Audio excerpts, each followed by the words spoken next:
He did not weep during the funeral. He did not tremble when they placed our father into the ground. He just stood there, calm, unflustered, already wearing father's cufflinks. 3 days after that, he picked up the keys, signed the documents, and informed me that I had no place at the company we built, brick by brick. But what my brother didn't know was that father had said something to me before he died, something that changed everything.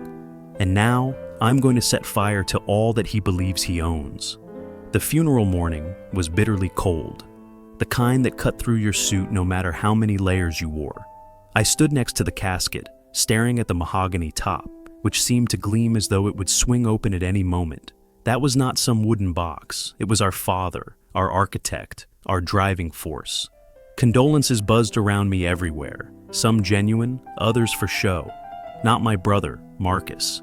He strode like a politician on the campaign trail, shaking hands, smiling for old business associates, leaning in close enough to make them think they mattered. I hung back a few paces. Something in the glint of his eye made me uncomfortable. There was no sorrow in it, no heaviness, only calculation. After the ceremony, when the family returned indoors, Marcus took me aside. We were in our father's office, the smell of cigar smoke and worn leather hanging in the air. The desk between us was where Dad made every Carter Motors decision for 35 years. I was waiting for my brother to lose it then, or at least to quiver with emotion. Instead, he slid a folder across the table, his tone as smooth as glass. "The transfer's finalized," he told her. "Dad signed everything over to me last month. You're no longer on the executive team." I blinked. "You're joking." Marcus leaned back in his chair, crossing his arms. "You'll still get paid for the next 3 months. Severance. It's a matter of respect." Respect. I laughed, hard and bitter. Respect would have been a warning, a talk. You're firing your own brother 3 days after our father's been buried. He arched an eyebrow and smiled afterward, the kind of smile someone would wear when they believe the game's already won.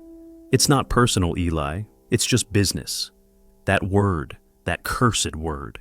He had heard it too many times, from the board, echoing through boardrooms full of gray-pantsed men who had never so much as gotten their hands dirty in the plant. Not me. I had worked in every department of Carter Motors, assembly, marketing, shipping, even worked the night shifts on the factory floor when we were short-handed. I knew our people. I was not just an executive, I was part of them. "You're getting it all wrong," I told him. "You think you're prepared for this, but you're not." Marcus grinned harder too. "Dad thought so." "No," I replied. "Dad believed you were predictable, but that's a bit different from being prepared." I left before he could get a word out. I did not want to see that smug look on his face 1 second longer. But as I left, a memory came back to mind, a one shared with me only 2 weeks before his death. We sat outside on the back porch, drinking bourbon. He was weary but truthful, as if a man who had at last dropped all his pretenses. "Marcus will replace me when I am not there," he explained. I recall bristling then. "Why? I've been here longer. I've done more." "Yes, I know," he'd whispered.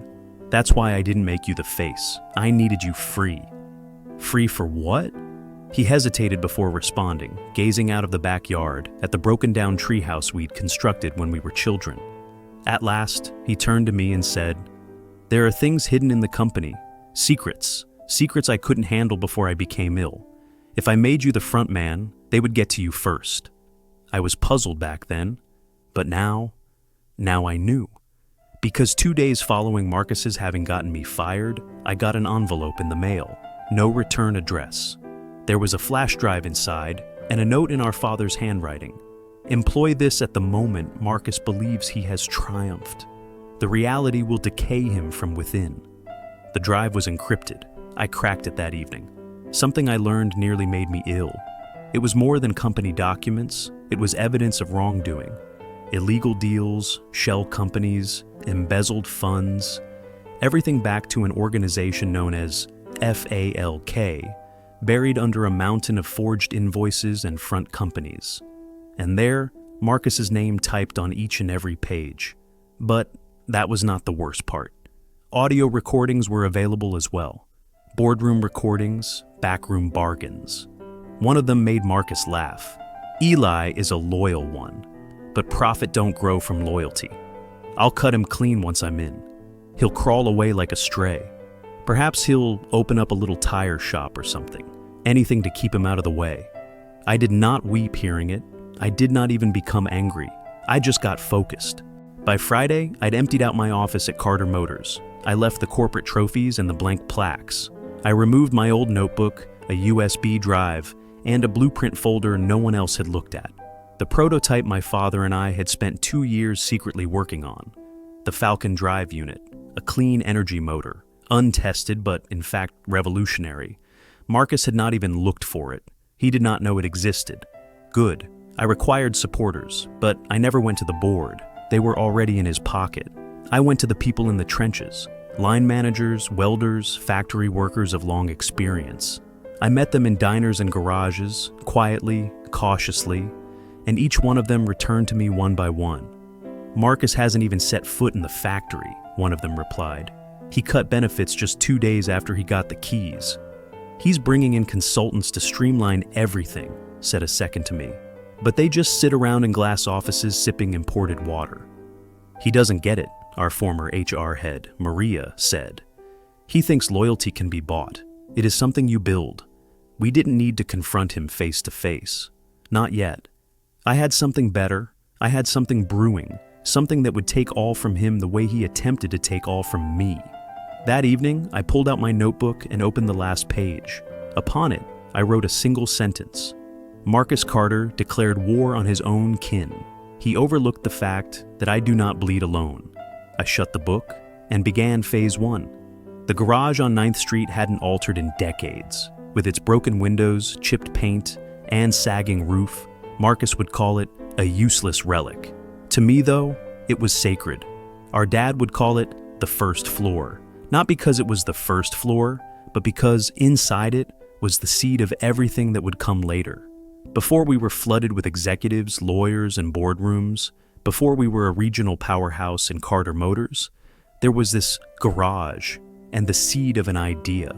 After the burial, while the world kept on turning and Marcus had started to reveal his face on the company website, I was here. The keys were still jammed in the rusty lockbox behind the drain pipe, where Dad always kept them. With a heart full of nostalgia, I swung open the steel doors and stepped into the past. The air filled with sawdust and oil and ghosts. That was exactly where I was supposed to be. This was where we were going to resurrect the future. I laid out the Falcon drive unit design on the workbench beneath the dim overhead light. Our breakthrough engine Dad and I had kept hidden. Low fuel consumption, quiet, and no emissions. Not only a clean energy module, but the beginning of a new generation of transportation. Yet, it had remained confined to the pages. Why? Because Dad lacked faith in Marcus's ability to handle it. This, he'd breathed over one of our last porch evenings, is for someone who builds, not someone who takes. Now, it was my turn, and I couldn't do it by myself. The first I contacted was Diego. He was our chief mechanical engineer for over 12 years. Genius, hardworking, and let go. The same week that I was. Marcus had hired a consultancy firm based out of San Francisco. Branding experts, but complete novices when it came to engines. When Diego arrived in the garage that night, he looked like he hadn't shaved or slept in days. But as soon as he laid eyes on the blueprint laid out before him, his eyes changed. "Is that what I think it is?" he inquired. I nodded. "The Falcon." He laughed, shaking his head back and forth in incredulity. "Your father used to talk about it as if it were a dream. I thought it was rumor." "No," I said to him. "It's real, and Marcus has no idea that it does." Diego ran his fingers over the design and then looked at me. "You're building this? We're building this." 2 days later, Maria came on board. 16 years of experience operating the HR department at Carter Motors had given her the air of a woman whose frown over the rim of her glasses could bring grown men to their knees. Unfortunately, she'd been pushed into early retirement due to Marcus's leadership restructuring. I brought her aboard to oversee operations, acquiring parts, balancing the books, and, most crucially, monitoring every move Marcus made through the network of employees who still held her in high regard. Then Jay, the old warehouse manager who got canned for refusing to back down on safety procedures, Marcus found too excessive. Next were a group of specially hired former workers, each of whom knew the complex logistics systems. With them came more still, those who remembered the way Dad used to do things. They were people tired of seeing everything being distilled into nothing more than just fluff and buzzwords. The garage was buzzing with activity within a week. No press release, no mail to investors, just grease-covered palms and hearts burning with a sense of mission.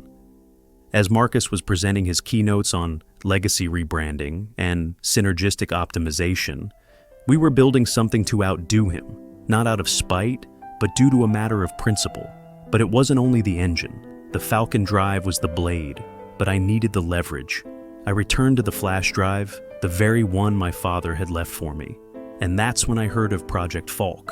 Under a cover of deceit and a string of phony LLCs was a black ops type operation begun by Marcus 2 years earlier. On the surface, it looked like an expansion of parts supply, but the information uncovered a very different story. Millions diverted into offshore shell corporations, budget reports manipulated to overvalue Carter Motors, and illegal employees used to quietly drive down production cost, all hidden behind legalistic technicalities and off-the-books accounting. I worked nights comparing each signature, each timestamp. I printed them all out, covered the back of the garage in evidence. Piece by piece, the true tale of Marcus's empire came together. He hadn't built an organization. He'd stolen a dead body and painted over the rot. But I wasn't prepared to go public yet. The timing had to be perfect. At the same time, I began talking with another person, one whom I never thought that I would require. Lena Bradford, investigative journalist, ruthless, brilliant, and my ex. 5 years prior, she had burned me with a tale of insider trading by one of our vendors. Without any warning to me whatsoever, she went with the story, almost killing a vital alliance for Carter Motors. But, to be fair, she had been right. The vendor was corrupt. My father liked her, even when I did not. I called her nonetheless. She picked up on the second ring. "Eli, I have something," I began. "Something important. And I want you to view it before I show it to you." A moment of silence, then, "When and where?" We met up 2 nights later. She swung open the garage door, glanced around at the blueprints, the evidence board, the engine taking shape in the corner, and then she glared at me. "This is not a leak," she said. "This is a bomb." "Good," I told her. "Because Marcus must burn." She paced the wall slowly, reading, drawing lines. Her face changed from incredulity to shock. "This is felony-level fraud, Eli. This could kill the company." I looked at her and replied, "Not if we first construct a new one." She looked at me for a moment, then smiled. "You're actually going to try to outrun the wreckage, aren't you?" "No," I replied. "I will stand before it, identify the culprit, and provide the people with a better rendition of what they have lost."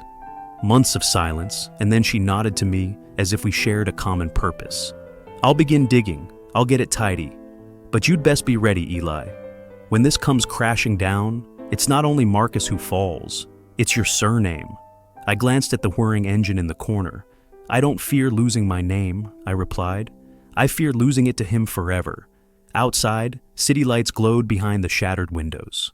Carter Motors loomed over the edge of the horizon. But here, in this garage, something new was emerging, something tangible. And Marcus, too, was too egotistical to realize that a storm was brewing. I sat in a booth at a diner and watched the press conference on TV, coffee growing cold in a cup. Marcus stood at a gleaming podium, illuminated by blinding lights, flanked by Carter Motors attorneys as if protecting a king. He was wearing the same smile he'd worn to Father's funeral, refined, unreadable, and insincere. "Today's a new day," he declared, his voice deep and empty. "Carter Motors is breaking into new territory. We're entering a time of international innovation and digital transformation. My dad set the stage, and now I'm taking us into the future." The crowd of reporters and investors applauded. Cameras clicked. Then came the reporter I had arranged with Lena. She was a freelancer from a small online publication that Marcus did not know, making her the perfect mole. "Mr. Carter," she inquired courteously, extending a hand. Would you like to respond to recent stories linking you to offshore worker abuses through the shell firm Falk Dynamics? The clapping ceased. Marcus blinked. I'm sorry, Falk what? The journalist went on to say, there's evidence to suggest that you yourself entered into supplier agreements with illegal employees and funneled company profits through illegal foreign accounts. There was a buzz of gossip in the room. Executives fidgeted. One of the PR reps leaned over to Marcus, whispering. Marcus had trouble maintaining a faint smile. Those are entirely baseless allegations. Carter Motors is an absolute legal integrity. She interrupted him, her tone stern. Would you mind explaining this signature, Mr. Carter? Saying this, she raised a printed invoice, the name prominently printed alongside the stolen transaction. Marcus stammered. That's doctored, a hammy seat fani. My team will issue a full denial. But it was too late anyway. The poison lay hidden in the water now, but the antidote was with me. That morning, Lena unveiled the entire expose to the world, a 37-page blockbuster titled The Empire Built on Bones, The Secrets Behind the Success of Carter Motors. It hit like a thunderclap. The news spread like wildfire across the globe in a matter of hours. Regulators launched investigations. Investors started pulling out. Former staff swamped social media with tales of abuse, lies, and corruption under Marcus's leadership. And at the eye of the storm was his golden smile, now chipped and cracking on every TV screen. I wasn't finished. At exactly noon, I sent my press release, not as a former disgruntled employee, but as the creator of Falcon Core Industries, a nascent startup that specializes in the Falcon Drive prototype. It wasn't a play of revenge alone. It was a statement. We're not tearing down Carter Motors. We're building something much better in its place. We had begun transforming the 9th Street garage into a test laboratory. My trusted crew of former employees, Maria, Diego, Jay, worked around the clock. We had 2 test vehicles equipped with the Falcon Drive, both operational and cleaner and more efficient than any that Carter Motors had ever produced. Within days, investors began to notice. Calls came in from companies who had dropped Marcus like a hot stone. I didn't promise them the world. I promised transparency, integrity, innovation. The words our father lived by, the ones Marcus had erased.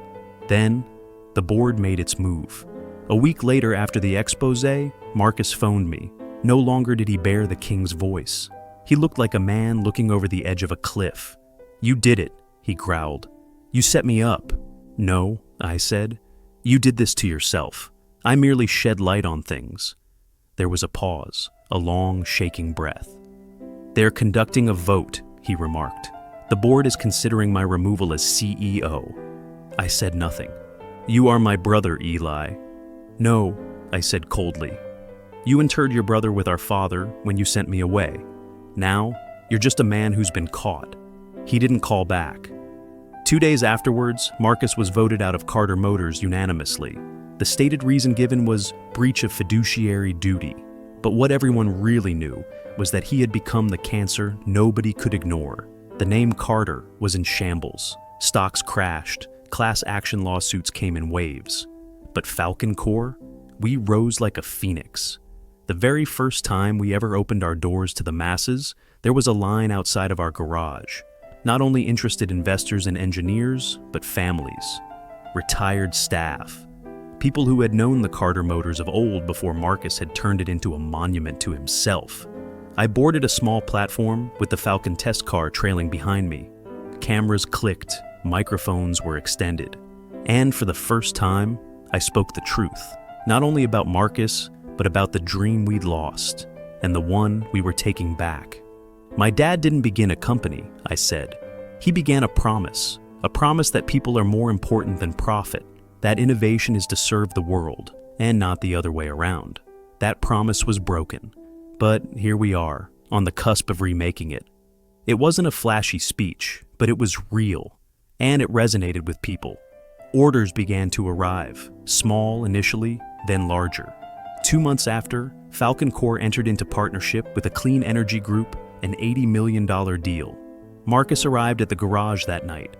He wasn't in a suit, only jeans and a black hooded top, hood down, white face. He hadn't slept since the vote, or so he looked. I wanted to see it for myself, he breathed quietly. I did not invite him inside.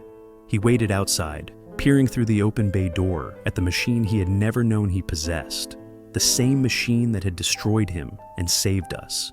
You could have destroyed me discreetly, he told her, in secret. You didn't have to embarrass me in front of the whole world. I looked at him.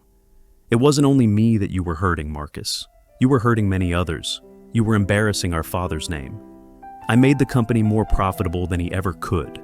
No, I told him. You made it louder. You made it hollow. Profit isn't growth when you burn the roots.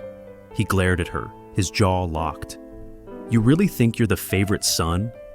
I believe I attempted to be the better man. He glanced again at the Falcon car, and then at the doorway. But before he could swing around and leave, he said something that lingered. I used to look up to you. You didn't know that? You always thought I was weak, though, that I couldn't be a leader, that I wasn't good enough for it. I didn't believe you were weak, I told him. I believed you were scared, and I was correct. He slowly nodded, and then he left, guided by the shadows. 6 months passed. Falcon Core developed from prototype to production. We constructed a new facility where there once was Carter Motors' marketing tower. Our father's name at the entrance, not in gold, but in steel. Maria was our COO. Diego headed engineering. Jay managed logistics. And I was finally at peace. Occasionally, I go to the cemetery. I have 2 things with me, a cigar and a photo of the 3 of us, me, Dad, and Marcus, taken from the time spent in the garage. I sit under the tree, light my cigar, and whisper softly, "We fixed it, Dad." In the end, it wasn't about revenge at all. And it wasn't even about justice. It was about restoring the promise we'd all once thought. It means that even if your own family members want to bury you, truth has roots that go deeper than betrayal itself could ever go.